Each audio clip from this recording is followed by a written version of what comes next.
राजाने तेच केलं. घराघरात गेले, जात पाहिली नाही. जगामध्ये जाती फक्त तीन आहेत, स्त्री, पुरुष आणि नपुंसक.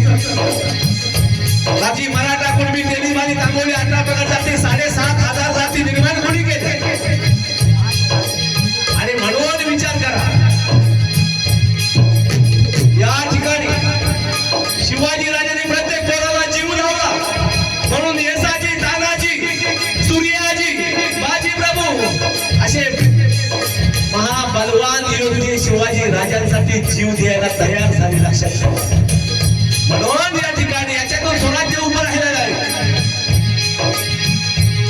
उलटून टाकली आदिलशाही, आदिलशाही.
शत्रू कितीतरी अनेक परत नाही गेले. मातीत काढले कावा शिवाचा, कावा शिवाचा.